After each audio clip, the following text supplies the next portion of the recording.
বর্তমানে বিজেপি নেতার রহস্য মৃত্যুর ঘটনা, মৃতদেহ উদ্ধারে চাঞ্চল্য। রেল লাইনের পাশ থেকে বিজেপি নেতার মৃতদেহ উদ্ধার করা হয়। পূর্ব বর্ধমানের হীরাগাছিতে বিজেপি নেতার মৃতদেহ উদ্ধার। মঙ্গলবার রাতে বাড়ি থেকে বেরিয়েছিলেন সুভাষ কুমার দত্ত, আর তারপরে এই ঘটনা। আরো জানবো এই নিয়ে কথা বলে সঙ্গে রয়েছে আমাদের প্রতিনিধি পার্থ। ঠিক কি জানা যাচ্ছে? হ্যাঁ দেখো শিলাদিত্য, এই ঘটনাটা ঘটেছে হীরাগাছিতে। হীরাগাছি বর্ধমান থেকে শক্তিগড়ের দিকে জাতীয় সড়কের বাঁ দিকে এই রাস্তার কাছাকাছি একটি রেল লাইন আছে। এই যে বিজেপি নেতা মারা গেছেন, যার রহস্যজনক মৃত্যু ঘটেছে, তার নাম সুভাষ কুমার দত্ত ওরফে ডেলি। তার বয়স 44 বছর। তিনি বিজেপির জেলা কমিটির সদস্য এবং সক্রিয় কর্মী ছিলেন। গত লোকসভা নির্বাচনেও তিনি সক্রিয়ভাবে কাজ করেছেন এবং তাকে লোকসভা নির্বাচনের প্রার্থী দিলীপ ঘোষের সঙ্গেও প্রচারে দেখা গিয়েছে।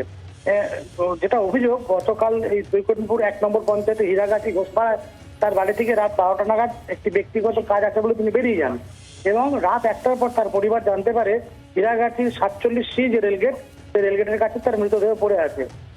পরিবারের অনুমান কোনো ট্রেনের ধাক্কায় তার মৃত্যু হয়েছে এবং এই নিয়ে রহস্য দানা বেঁধেছে। হঠাৎ তিনি কেন বেরিয়ে গেলেন এবং হঠাৎ করেই তার কিভাবে মৃত্যু ঘটলো এই রেল লাইন পেরোতে গিয়ে, বা কোনোভাবে এর পেছনে কোনো অন্তর্ঘাত বা কোনো রহস্য আছে কিনা সেটা পুলিশ খতিয়ে দেখছে। পুলিশ আজ সকালে এই মৃতদেহ উদ্ধার করে ময়নাতদন্তের জন্য পাঠিয়েছে জিআরপি।